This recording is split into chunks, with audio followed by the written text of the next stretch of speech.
أعوذ بالله من الشيطان الرجيم.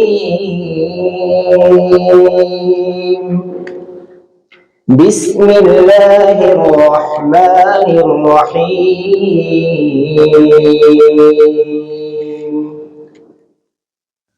وأشرقت الأرض بنور ربها ووضع الكتاب وجيء بالنبيين والشهداء وقضي بينهم بالحق وهم لا يظلمون. ووفيت كل نفس ما عملت وهو أعلم بما يفعلون. وسيق الذين كفروا إلى جهنم زمرا حتى إذا جاءوها فتحت أبوابها وقال لهم خزنتها ألم يأتكم رسل منكم يتلون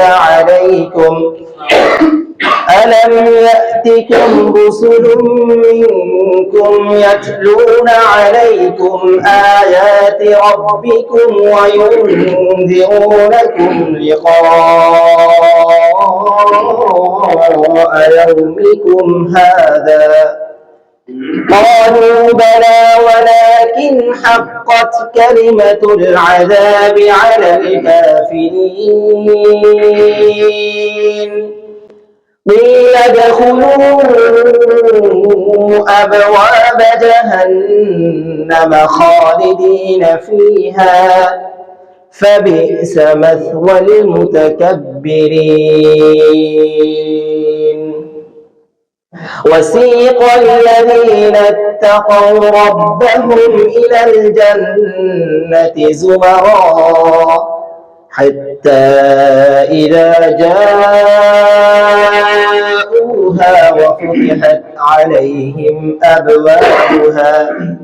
وفتحت أبوابها وقال لهم خزنتها سلام عليكم طبتم فادخلوها خالدين.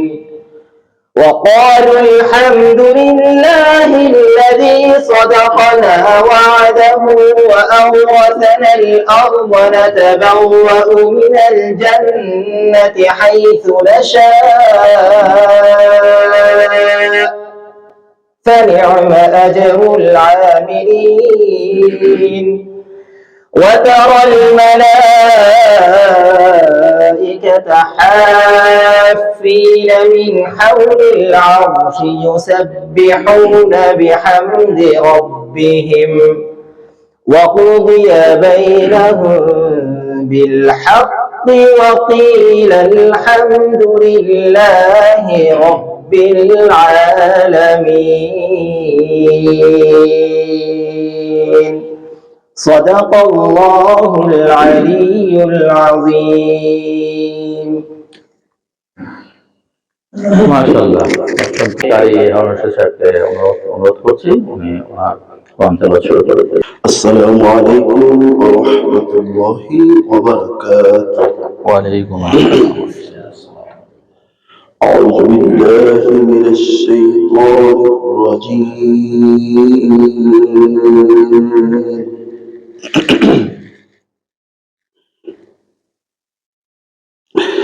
بسم الله الرحمن الرحيم.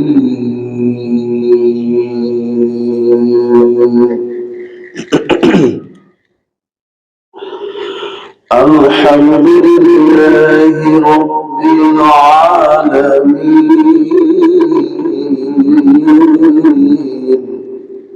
الرحمن الرحيم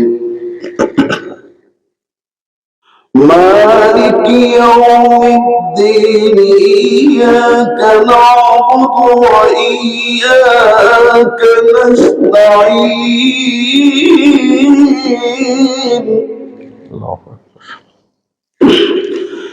بسم الله الرحمن الرحيم الحمد لله رب العالمين الرحمن الرحيم مالك يوم الدين إياك نعبد وإياك نستعين الله أكبر. اهدنا الصراط المستقيم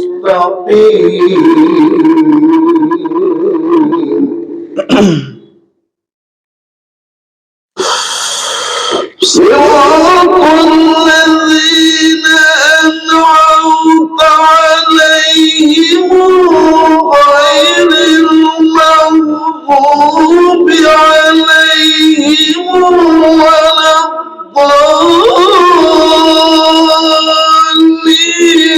بسم الله الرحمن الرحيم ألف لام ميم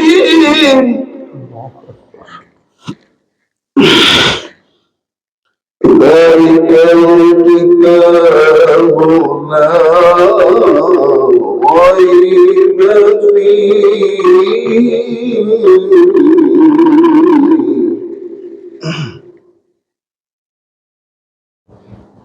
ذلك الكتاب لا ريب فيه هدى للمتقين الذين يؤمنون بالغيب ويقيمون الصلاة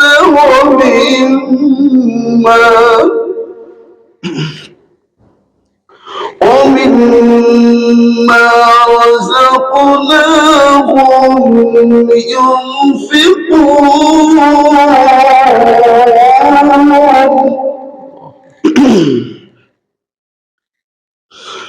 الذين يؤمنون بالغيب ويقيمون الصلاة ومما رزقناهم ينفقون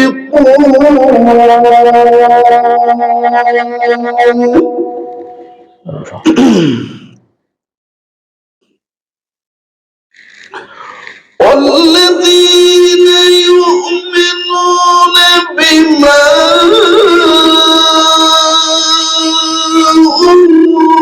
أنزل إليك وما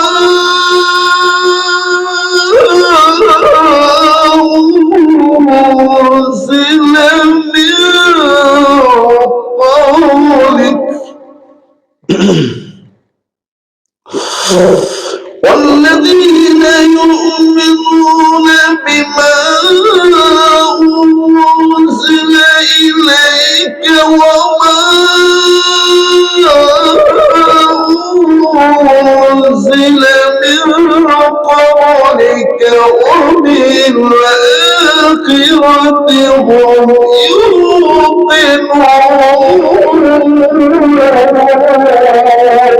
ما شاء الله ما شاء الله.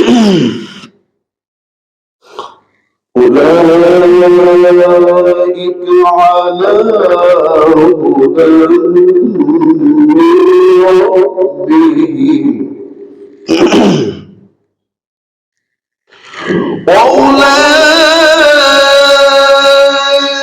وأولئك هم المفلحون.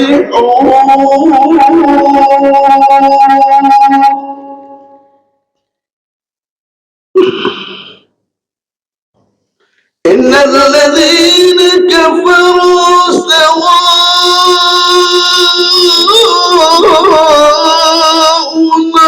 عليهم أنذرتهم أم لم تنذرهم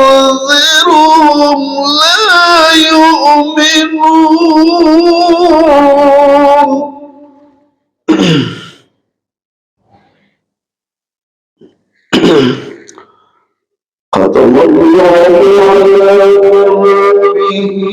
وعلى سمعهم وعلى أبصارهم غشاوة ولهم عذاب عظيم ختم الله على قلوبهم وعلى سمعهم وعلى أبصارهم غشاوة ولهم عذاب عظيم. الإسلام जी हैं दोस्तों. صدق الله العظيم. الصبح بدا من طلعته والليل دجى من غفرته الله الله الله الله الله الله الله الله فعك الرسل فضلا وعلا أحد السبل لدلالته الله الله الله الله الله الله الله الله أجكى الناس بي على الحسب كل العربي في خدمته الله الله الله الله الله الله لا إله إلا الله نحمده ونصلي على رسوله الكريم أما بعد. আজকে আমাদের কোরআন অনুধাবন ফোরাম কর্তৃক আয়োজিত গবেষণামূলক আলোচনা অনুষ্ঠানের আজকে ৭ম আসর সমাবেশ। আল্লাহ পাকের মেহেরবানি আমরা প্রতি মাসের মতো এই রমজান মাসে উপস্থিত হতে পেরেছি। আমরা শুকরিয়া আদায় করি, আলহামদুলিল্লাহ। রমজান মাস মুসলমানদের জন্য একটা রহমত, মাগফিরাত এবং মুক্তির মাস। রব্বুল আলামিন বলেছেন যে আমি রোজা তোমাদের উপর ফরজ করে দিয়েছি যেমনটি ফরজ করেছিলাম পূর্ববর্তীদের উপরে, লাআল্লাকুম তাত্তাকুন,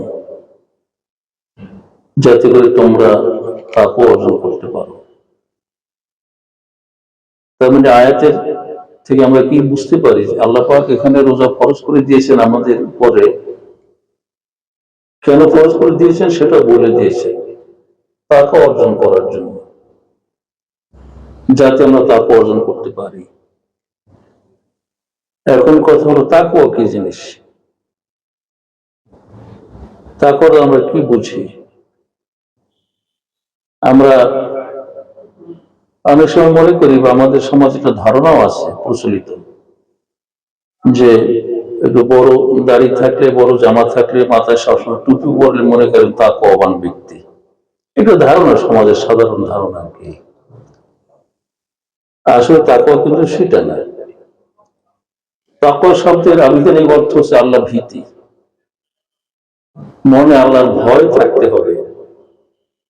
একজন মুমিন বান্দা যখন কোনো অন্যায় কাজের দিকে অগ্রসর হবে, তার মনের মধ্যে আল্লাহর ভয় কোথায় আছেন, এবং সে আল্লাহর ভয় মনে রেখে সে অন্যায় কাজ থেকে বিরত থাকবে। যে সে আল্লাহর ভয় যদি মনে না থাকে এবং আল্লাহর ভয়ে যদি আমরা অন্যের কাছ থেকে নিজেকে বিরত রাখতে না পারি, তারপর আর এক অর্থে বিরত রাখা, পরহেজগারি, আল্লাহ ভীতি এবং বিরত রাখা। কিসের থেকে বিরত রাখবে? একজন মুমিন নিজেকে পাপের কাছ থেকে, অন্যের কাছ থেকে বিরত রাখবে।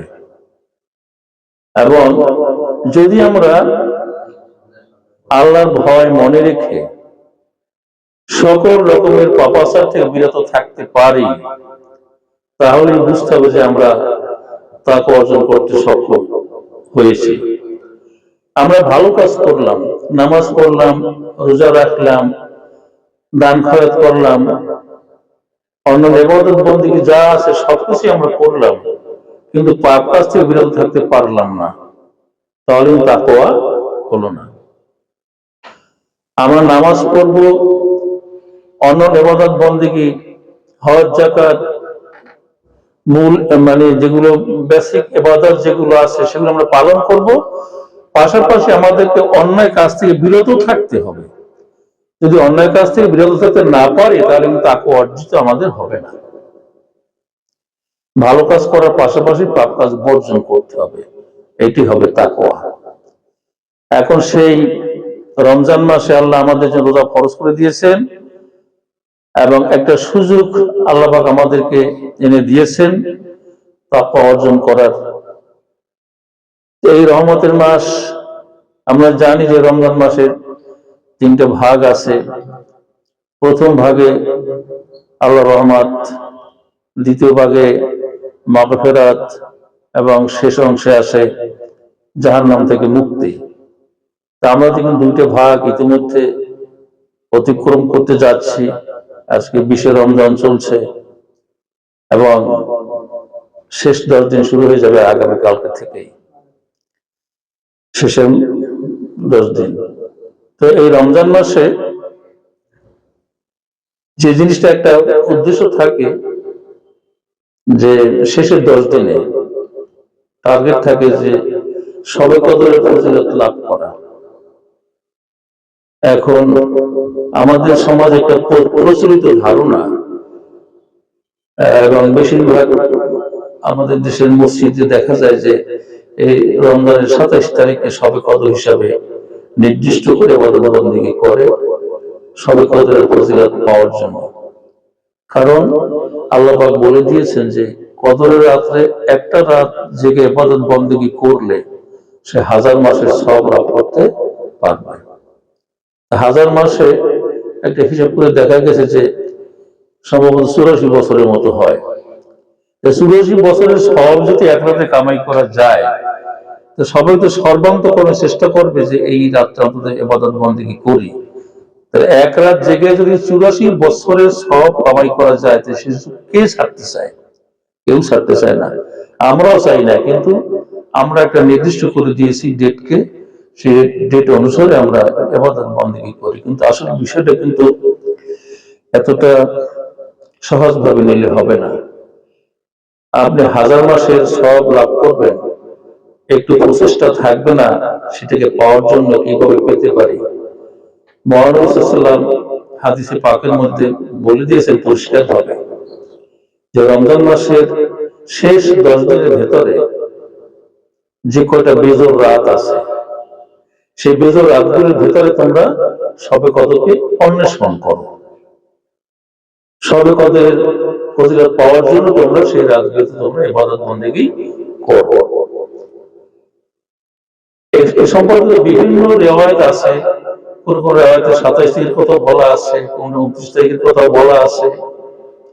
তবে বেশিরভাগ ক্ষেত্রে এইটাই বলা আছে যে শেষ 10 দিনের বেজোড় রাতে তোমরা শবে কদরকে অনুসন্ধান করো।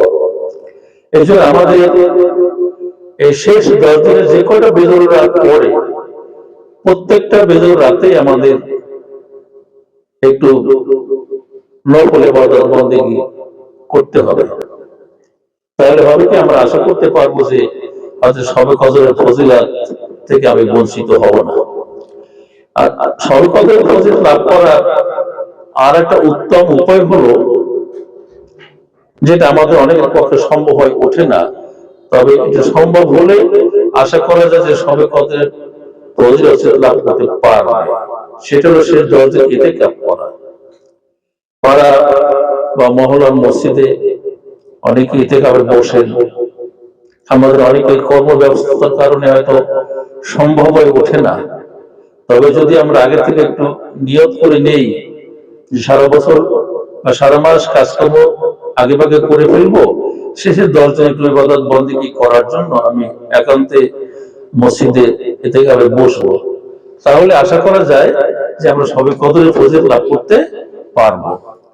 এখন এখানে আর একটা প্রশ্ন আসে যে শেষ 10 দিনের যে বেজরাতের কথা আমরা বলি, যেমন আজকে আমাদের 20 রমজান, আবার সৌদি আরবে শুরু হয়ে গেছে আজকে 21 রমজান, তাদের বেজরাত আজকে শুরু হয়ে গেছে না, আর আমাদের শুরু আগামীকালকে, তাই না? এখানে একটু সমস্যা আছে। এই জন্য আমাদের উচিত সৌদি আরব যখন 20 তারিখ শুরু হয় ওই দিন থেকেই আমরা ইবাদত বন্দেগী নেমে পড়া, শেষ একেবারে রোজা রমজান পর্যন্ত, তাহলে মিস হওয়ার কোনো সম্ভাবনা থাকবে না। সৌদি আরবের সাথে মিল রেখে আমরা সবে কদরের ফজিলত লাভ করার একটা সুযোগ আমাদের হাতে থাকবে তখন। তা আমরা সেইভাবে সবে কদরের ফজিলত লাভ করার জন্য আপ্রাণ চেষ্টা করব। হয়তো এবছর আমাদের অনেকেরই সম্ভব হবে না, পরবর্তীতে আমরা একটু নিয়ত করে ফেলবো আগে থেকেই, কারণ একবার যদি জীবনে সবে কদরের ফজিলত আমরা অর্জন করতে পারি সারা জীবন সার্থক হয়ে যাবে যদি সেই রাতকে আমরা পাই। আল্লাহ পাক আমাদের সকলকে সেই মহান সবে কদরের ফজিলত লাভ করার তৌফিক দান করুন, বলি আমিন। আরেকটা কথা হলো রমজান মাসের যে আমাদের শিক্ষা, এই যে আমরা রোজা রাখি এর ভেতর থেকে আমরা কি শিক্ষা লাভ করি? একটা পেলাম আমরা তাকওয়া অর্জন করবো। তাকওয়া মানে কি? অন্যায় কাজ থেকে নিজেকে বিরত রাখা, আল্লাহর হুকুম মতো জীবন পরিচালনা করা, ইবাদত বন্দেগী করা, ইবাদত বন্দেগী করার পাশাপাশি পাপ কাজ বর্জন করে চলা, এটাই হলো তাকওয়া। আর পাপ কাজ বর্জন করতে না পারলে তাকওয়া হবে না, যত ভালো কাজই করি না কেন। আর একটা হচ্ছে রমজান মাস হচ্ছে সংযমের মাস। রমজানের মানুষকে সংযমের শিক্ষা দেয়, মানুষের মধ্যে একটা অন্যায় কাজ থেকে বিরত থাকার একটা মনোভাব আল্লাহ তৈরি করে দেন এই রমজানের রোজার বদৌলতে, যাতে করে সে অন্যায় অশ্লীল কাজ থেকে নিজেকে বিরত রাখতে সক্ষম হয়। এরপরে আরেকটা রমজানের যে গুরুত্বপূর্ণ যে বিষয়টা, সেটা হলো যে অন্য ইবাদতের ক্ষেত্রে আল্লাহ পাক কিন্তু এইভাবে নির্দিষ্ট করে বলেন নাই যে, যেমন আমরা নামাজ পড়ি, এমন কোন হাদিস আমি এখন পর্যন্ত পাইনি যে নামাজ আমারই জন্য আমি নিজ হাতে প্রতিদান দেব, এমন কোন হাদিস কিন্তু এখনো পাইনি। কিন্তু হাদিসে কুদসির মধ্যে মহান রব্বুল আলামিন বলেছেন, আস-সাওমু লি ওয়া আনা আরজি বিহি, রোজা আমার জন্য এবং আমি নিজ হাতে তার প্রতিদান দেব। কথাটা অনেক বড় কথা, অনেক গুরুত্বপূর্ণ কথা। যেই ইবাদতের প্রতিদান মহান রব্বুল আলামিন নিজ হাতে দেওয়ার ঘোষণা দিয়েছেন, সেটা কত বড় হবে সেই প্রতিদান, সেটা আমরা কল্পনা করতে পারবো না। কোরআন মাজিদে আল্লাহ পাক বলেছেন, আমি বান্দার নেক আমলকে 10 গুণ থেকে 700 গুণ পর্যন্ত বাড়িয়ে থাকি। সুবহানাল্লাহ। কিন্তু রোজার ক্ষেত্রে বলা হয় সেটা আমার জন্য এবং এর প্রতিদান আমি নিজ হাতেই দেব। সুতরাং এই বান্দা সারাদিন পারাহার বর্জন করে অন্যান্য কার্যক্রম থেকে নিজেকে বিরত রেখে রোজা পালন করে, সেই জন্য আল্লাহ সন্তুষ্ট হয়ে বান্দাকে সেই পুরস্কার দান করবেন। এবং যারা রমজান মাসে রোজা রাখে, আল্লাহর হুকুম পালন করে, তাদের জন্য জান্নাতের একটি দরজার নাম রাখা হয়েছে রাইয়ান। জান্নাতে প্রবেশ করার বিভিন্ন দ্বার থাকবে, বিভিন্ন দরজা থাকবে। একটা দরজার নাম হচ্ছে রাইয়ান, যখন জান্নাতীরা যাদের সৌভাগ্য হবে মহান আল্লাহর মেহেরবানিতে জান্নাত লাভ করার সৌভাগ্য যারা অর্জন করবে, তাদেরকে সেই রাইয়ান নামক দরজা থেকে ডাক দেবে, তোমরা যারা রোজায় গেছো তাদের প্রবেশ করার দ্বার এইটা। তাদের স্পেশাল একটা দরজা থাকবে, সেই দরজা দিয়ে শুধু রোজাদাররাই জান্নাতে প্রবেশ করার সুযোগ পাবে। আল্লাহ রাব্বুল আলামিনের কাছে আমরা প্রার্থনা করব, যেভাবে রোজা রাখা প্রয়োজন দরকার আল্লাহ হুকুম করেছেন, আমরা ঠিক সেইভাবে কামা হকটুকু আমরা রোজা পালন করে সে রাইয়ান নামক জান্নাতের দরজা দিয়ে আমরা প্রবেশ করার সুযোগ আল্লাহ আমাদেরকে দান করে, বলে আমিন। তো সেই স্পেশাল একটা ডোর জান্নাতীদের জন্য আল্লাহ পাক নির্দিষ্ট করে রেখেছেন। আর এই রমজান মাসের মহানবী সাল্লাল্লাহু আলাইহি ওয়াসাল্লাম হাদিসে বলেছেন যে রমজান মাস হচ্ছে ধৈর্যের মাস, আর ধৈর্যের বিনিময় হচ্ছে জান্নাত। তার মানে যারা ধৈর্যের সঙ্গে রমজান মাসে রোজা আমরা পালন করব, মহান রব্বুল আলামিন তাদেরকে জান্নাত দান করবেন, সে প্রতিশ্রুতি হাদিসে দেওয়া হয়েছে। এইভাবে করে আমরা রমজান মাসের অনেক গুরুত্বপূর্ণ বিষয়াদি আমরা কোরআন এবং হাদিস থেকে জানতে পারি। আর একটা জিনিস হলো রমজান মাসের কিছু সামাজিক গুরুত্ব আছে। আমরা যে রোজা রাখি সারা দিন না খেয়ে থাকি, এর ভেতর দিয়ে আমাদের মনে কিন্তু না খেয়ে থাকার যে একটা কষ্ট, সেটা আমরা অনুভব করতে পারি।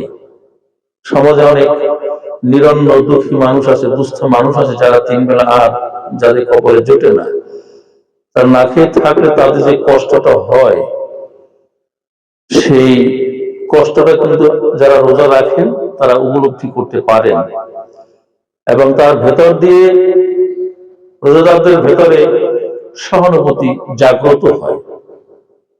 ওই সমস্ত অসহায় মানুষদের জন্য তাদের মনে সহানুভূতি জাগে, তারা দান খয়রাত করেন, তাদের সাহায্যে এগিয়ে আসেন। সেই গুণটা কিন্তু অর্জিত হয় এই রোজার মধ্য দিয়ে। তাদের সমাজের মধ্যে হয় কি, যারা নিরন্ন মানুষ তারাও, যারা ধনবান আছেন, তাদের সহানুভূতিতে তারাও ভালোভাবে রোজা পালন করতে পারেন, এবং তারাও রোজার ফজিলত লাভ করতে পারেন। আর একটা বিষয় হলো রোজাকে বলা হয়েছে হাদিসে ঢাল স্বরূপ, আর সম জুন্নাতুন। ঢাল বলতে আমরা কি বুঝি? যেমন যুদ্ধক্ষেত্রে আগে যেমন ঢাল তলোয়ারের যুদ্ধ হতো, তলোয়ার নিয়ে প্রতিপক্ষকে, শত্রুকে আক্রমণ করা হতো, আর প্রতিপক্ষের আক্রমণ ঠেকানোর জন্য হাতে একটা ঢাল ব্যবহার করতো, যাতে করে শত্রুর আক্রমণটা আমার উপরে না পড়ে। এটাই বলা হয় ঢাল। তো রোজাকে সেই ঢালের সঙ্গে তুলনা করা হয়েছে। কারণ যিনি রোজা রাখেন পাপের পথে ঢাল হিসেবে কাজ করে এই রোজা। অর্থাৎ রোজাদার ব্যক্তি সে পাপ কাজে লিপ্ত হতে পারে না, সে পাপ কাজ থেকে বিরত থাকতে বাধ্য হয় এই রোজা রাখার কারণে। তাছাড়াও যারা রোজা রাখেন, এই রোজা কিয়ামতের দিন জাহান্নামের আগুনের সামনে ঢাল হিসেবে কাজ করবে এই রোজা। সুতরাং রোজাকে বলা হয়েছে ঢাল। যেভাবে শত্রু আক্রমণ থেকে রক্ষা করার জন্য আমরা ঢাল ব্যবহার করি, এই জাহান্নাম থেকে মুক্তি লাভ করে আমরা জান্নাতের দিকে অগ্রসর হতে পারবো এই রোজাকে ঢাল হিসাবে রেখে। তাই মহান রব্বুল আলামিন আমাদের সকলকে সেই রমজান মাসের এই সকল ফজিলত লাভ করার তৌফিক যেন দান করেন, আমিন। তাই রমজান মাস মানুষের চরিত্র গঠনের মাস। এর উপকারিতা ধর্মীয়, সামাজিক বিভিন্ন দিক দিয়ে উপকারিতা রয়েছে। আমরা যে শরীরটাকে নিয়ন্ত্রণ করার জন্য একটা উপযুক্ত মাস হচ্ছে রমজান মাস। সারা বছর খেয়ে আমরা শরীরকে মোটা তাজা করি, অনেক চর্বি আমাদের বেড়ে যায়, আমাদের ওজন বেশি হয়ে যায়। এটাকে কন্ট্রোলে আনার জন্য আল্লাহ রমজান মাস রোজা ফরজ করে দিয়েছেন। যারা রোজা রাখবে এই রমজান মাসে তারা দেখবেন শরীরটা ফিটনেস এসে যাবে তাদের রোজা রাখলে। শরীরের মধ্যে একটা ব্যালেন্স, একটা ভারসাম্য আনার জন্য আল্লাহ পাক রোজাকে ফরজ করে দিয়েছেন। তো এইভাবে আমরা যদি চিন্তা করি রমজানের ভালো দিক অনেক খুঁজে আমরা পাবো, যেটা আমাদের শরীর গঠনে, চরিত্র গঠনে আমাদেরকে সাহায্য করছে এই রমজান। সুতরাং এই রমজান মাসে রোজা যাতে আমরা সুষ্ঠুভাবে রাখতে পারি। এবছরের রমজান মাস প্রায় সমাপ্তির পথে এগিয়ে যাচ্ছে। বাকি যে দিনগুলো আছে আমরা যারা ধৈর্যের সঙ্গে রোজা রেখেছি, বাকি দিনগুলোতে যেন আল্লাহ পাক আমাদের সেই সুন্দরভাবে রমজান মাসকে ধৈর্যের সাথে, সংযমের সাথে পালন করার তৌফিক আল্লাহ আমাদেরকে দান করেন। আমিন। তো রমজান মাসের ফজিলত সম্পর্কে সামান্য কিছু কথা আমি উপস্থাপন করলাম। আল্লাহ পাক আমাদের সকলকে তৌফিক দান করুন। আমিন।